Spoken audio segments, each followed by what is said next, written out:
to part ways with your head coach this late in the game, when the season's just around the corner. I mean, come on, what are we doing, man? All right, we doing everything they talk about. You know I'm everything a boss about. Not putting work and gotta toss them out. I'm really biting, they just barking out. I'm really riding, they just parking now. His street, what to talk about. See the big H when I'm walking out. What's going on, everyone? Welcome back to another episode of Base Coverage, presented to you by, of course, our partners over at Knoah Teamwear. I'm your host, Jamal Clay, and as always, don't forget to subscribe to the channel, drop a comment, join the conversation, like this video, share with a friend. Always fun to talk some ELF ball with you guys. So, wanted to stop in a little bit, and with this show, wanted to take it in a different direction. Wanted to just react to some of the news that's been going on. Wanted to catch up a little bit and give my 2 cents about everything that's been going on a couple of topics within the league. So before we dive into all of that, here's a quick word from our partners over at Knoah Teamwear.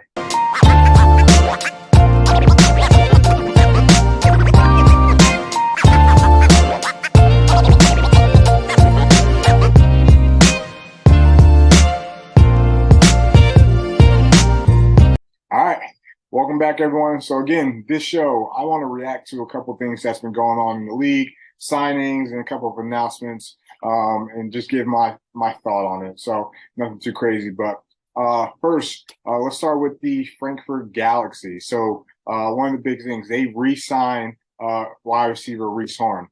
This is good. I like this signing. Reese last year played 8 games for the Galaxy. On 59 targets, he had 38 catches, 683 yards, and 11 touchdowns. So it's going to be fun for him to get a full season now with Jacob Sullivan. This was the 5th ranked passing offense in the league last year.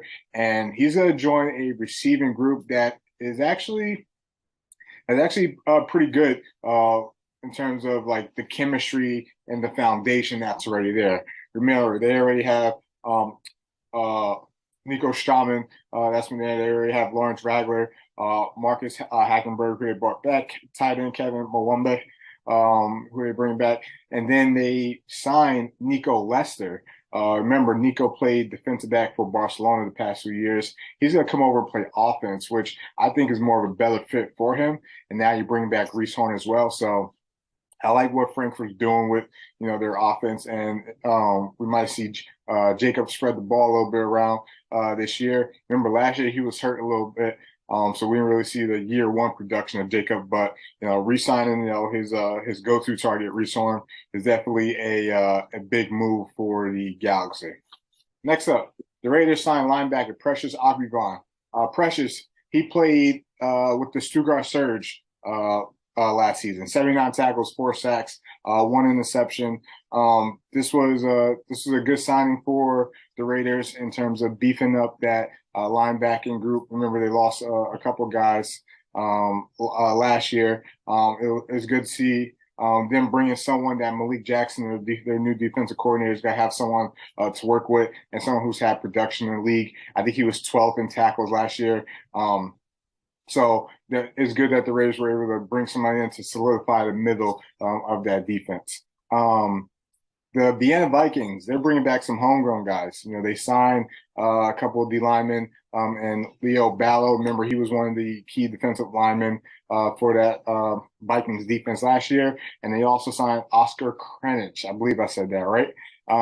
These two are huge signings, especially after losing Dominic Siegel to the Munich Ravens. They need to. They play mostly a 3-man front on defense. So the more depth that they have at that position, the better in terms of rotating guys.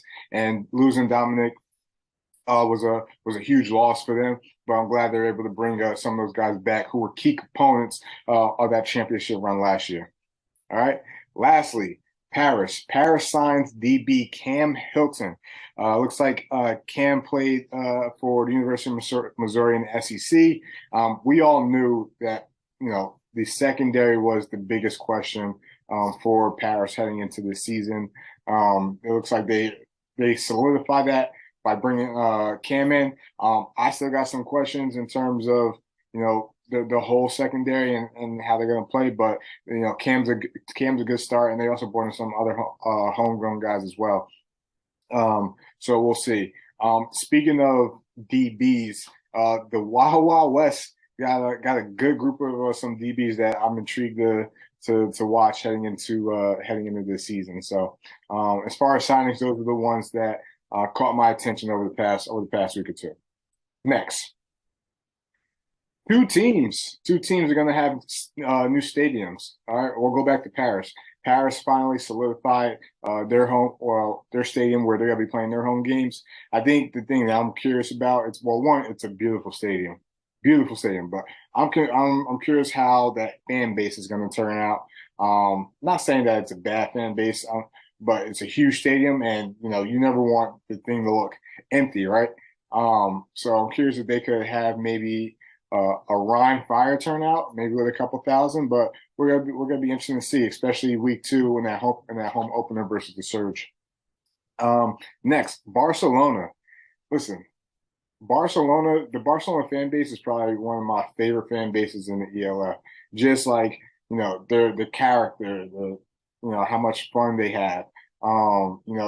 They're always showing up for their fans, even year 1 where they weren't doing well at all, and then year 2, obviously the season they had. I really have a great appreciation for that Barcelona fan base. They're moving to a stadium that's a little bit closer to the city, about 30 miles now, closer to Barcelona versus I think it was like 2 hours away. So this is great. I'm interested to see how those guys turn out, how the party looks week 1 versus the Helvetic Guards in primetime on Saturday night.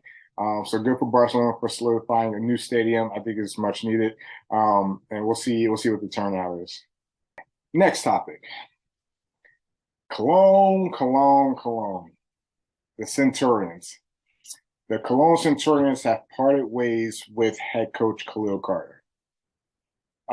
This is interesting, right? This is an organization where, playoff team year 1, missed the playoffs year 2. Both years had a great offense, but a horrendous defense the past 2 seasons.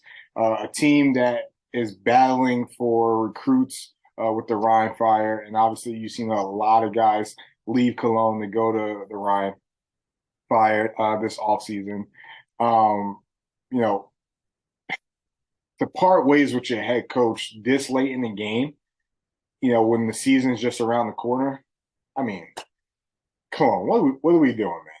All right, what are we doing? All right, because this is why you're in a conference where you have NFL head coaching experience, you have an ELF champion, you have the ELF runner-ups, you have the all-time passing leader. You're in one of the toughest conferences in the league, and to have dysfunction at the top like this, in terms of not the players, but just like the general, like the front office, so to say, like the fact that you're parting ways because you can't agree or you're going in a different direction this late in the game, that's just not good. That's not good at all. I mean, it seems like they're going to replace Coach Carter with their offensive coordinator that they signed, who has some GFL head coaching experience, and I'm glad they were to bring back. I'm glad they were to keep, their imports, because if you're bringing in a head coach that wanted a different philosophy and all that stuff, it may not gel with the guys they got. So it's going to be interesting to see how it plays out throughout the season. But what are we doing, Cologne? I mean, come on, this is too late in the game for this. So hopefully they're able to get things going and turned around, but definitely not a good look. And granted, I don't know the ins and outs, but from the statement that they put out, was that there was a difference in the direction of, where they want the team to go, and it's too late in the game to be doing stuff like this. So we'll have to keep monitoring that. But again, we'll see what happens. Lastly, mini camps kicking off, OTAs are kicking off. This is exciting. This is exciting because this is a reinsurance that the season is around the corner. All right, we're that much closer to June 3rd opening day, where we're going to get a lot of good ELF ball. I'm definitely excited for it. So, love the pictures that come in. Love to see the guys work. I'm sure a lot of the imports are going to be heading over to Europe within the next month or two. And again, the fact that we're at mini camp and OTAs are kicking off is, again, just a reassurance that we're this much closer to year 3, and this year is going to be exciting. This year is going to be fun to watch. It's going to be fun to cover. There's so many good, talent. There's so much good storylines. There's so many good potential battles, even from a coaching perspective. So we'll see what happens. But hey, thank you guys for tuning in per usual. Again, I just wanted to talk and get my 2 cents on what's been going on over the past 2 weeks or so within the league. Again, a couple of good signings. A couple teams got some new stadiums. Cologne looking dysfunctional, but hopefully they can turn it around. We'll see what happens. All right. But as I always say, till next time. Hard work, they don't know about it. Hard work, they don't know about it. Hard work, they don't know about it. Animal.